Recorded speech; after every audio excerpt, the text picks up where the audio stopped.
And then what did you make of Sophie Cunningham's flagrant foul on JC towards the end? It was a flagrant foul. You think it's like defending the team, or how do you view just how it all? I view it as a flagrant foul.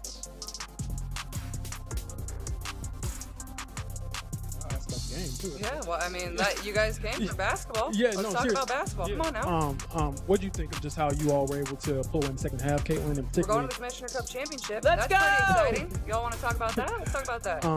What do you think, again, in the second? The WNBA is in danger of destroying itself. Its biggest star, Caitlin Clark, is reportedly at a breaking point, and rumors that she is leaving are getting louder every day. This isn't just about rookie hazing, it's about on-court assaults that officials chose to ignore, a jealous league that resents its own savior, and a media that places the blame on the victim. Now a startling rumor is spreading that Clark is preparing an escape. A power move so defiant that it could reveal the WNBA's most serious shortcomings and leave the league vying for the very attention she provided. You must first comprehend the enormity of her impact in order to comprehend WNBA record. This is her second season. And you put the numbers together, that's like 10 seasons. That girl did it in 10 seasons. That means she had won a season.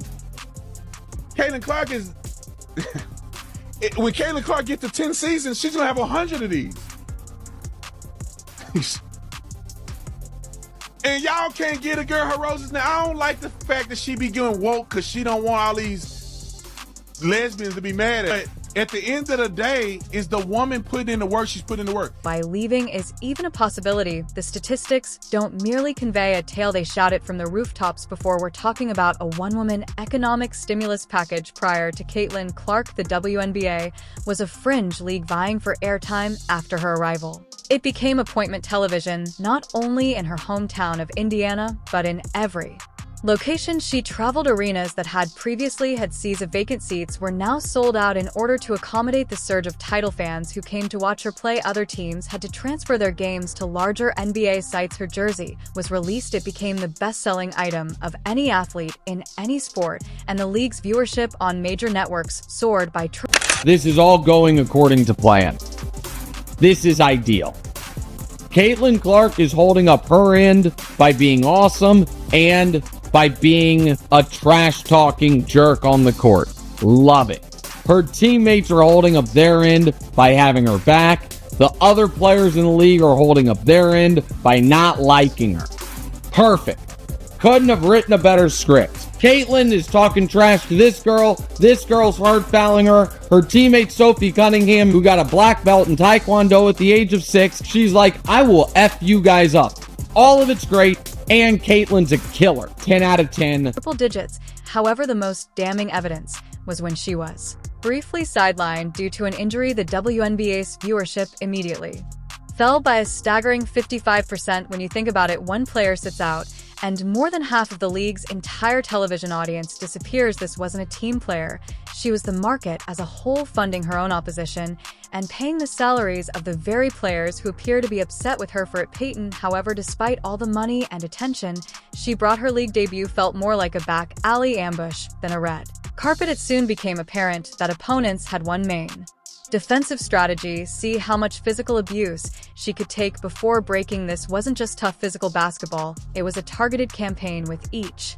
Caitlin Clark is driving the WNBA insane. It's to the point that she may need to step away from the WNBA, have a billionaire come in that has the money to prove a point, and say, Caitlin, I'll pay you $50 million just to see if the WNBA can make it without you. Let's go create a complete different league and expose the hell out of the WNBA just to embarrass this Angel Reese girl that Jameel Hill just said she could go down as a Michael Jordan of WNBA. Game featuring a highlight reel of aggressive closeouts and hip checks off balls that teetered on the verge of outright assault. The highlight of this was Marina Maber's famous shove, which sent Caitlin flying with a full body check that was totally disconnected from the play. Clark's response was the most infuriating thing to her critics. Throughout it all, she didn't retaliate or complain. Instead, she simply got back up, dusted herself off, and returned to work. Her calm wasn't seen as professionalism, rather it was seen as arrogance. Well, I will say this, when Caitlin Clark was out,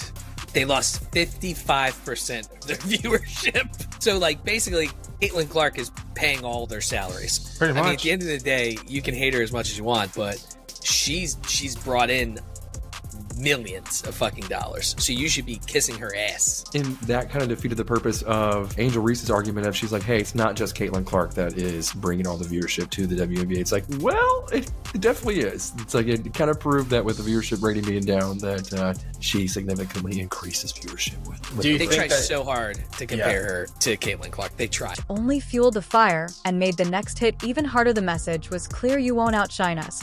And if we can't stop you with skill, we'll try to stop you with the WNBA front office. The very organization that should have been protecting its golden goose remained eerily silent and was quicker to comment on dress code violations than on the systematic targeting of their biggest star. However, the hits on the court were only part of the story, because the people paid to enforce the rules were nowhere to be found while Caitlin was being treated like a human piñata. The Fever and Sun hold a brawl and a basketball game breaks out. This was something. Caitlin Clark, without question, gets raked across the face. I think she gets poked in the eye, but it's difficult to tell. If you're the Indiana Fever, you cannot stand by and let that happen. They need to make it clear to the officials. If you're going to let this happen, then we're going to stand up for our player and make a mess of the game, and you're going to have a big mess on your hands. So you need to stand up for this. You need to do something about this. You've just learned with definitive data and beyond question that Caitlin Clark controls more than half the audience for the entire The referees also appeared to be looking the other way, seemingly losing their whistles as blatant aggressive fouls were ignored or referred to as common fouls, sending a clear message to the rest of the league. This confusion and action led to the creation of a fan-led online campaign called Protect Caitlin Clark. Viewers turned into amateur forensic analysts, rewatching slow motion clips of her circling illegal screens and screaming into the digital void for a flagrant foul that would never come. It revealed a profoundly unsettling hypocrisy at the WNBA's core. They wanted her marketing power, ticket sales, and TV ratings, but a lot of us were expecting some sort of dip since Caitlin Clark has been out with injury, but I don't think all of us were expecting the entire viewership of the entire WNBA to be down. And this tweet from Christine Brennan really stuck out to me. She said, one player gets injured and more than half the TV audience for the entire league disappears. Has any other athlete ever had that kind of impact on a sport? Golf without Tiger definitely dropped precipitously on occasion, but not like this. This news is alarming for the league, and it's alarming for the league because this is such a crucial year for the WNBA. They refused to provide her with the same basic protections as other players. This failure wasn't just incompetent, it felt like a tacit approval of the on-court hazing, as if the situation couldn't get any more ridiculous. The media intervened to point the finger at the victim rather than pointing out the risky actions, and a strange storyline among talking heads and sports pundits started to emerge. This argument is so utterly flawed that it's difficult to know where to start. We're talking about professional sports, a world based on ego competition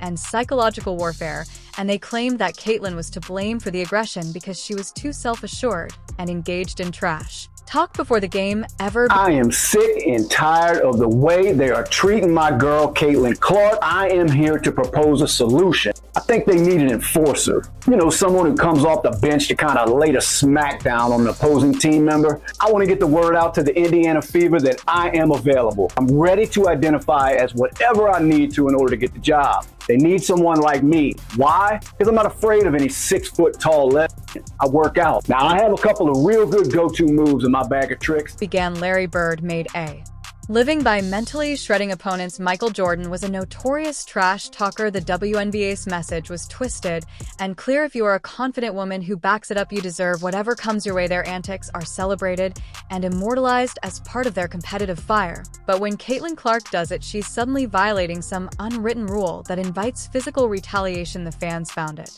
infuriating to watch commentators go to great lengths to justify a violent shove, analyzing Caitlin's posture or attitude as if she was somehow asking for it. There was a strange self-defeating crusade by some players who felt Clark hadn't earned her stripes and earned what she... A snitch, nigga, it's that shit I don't like.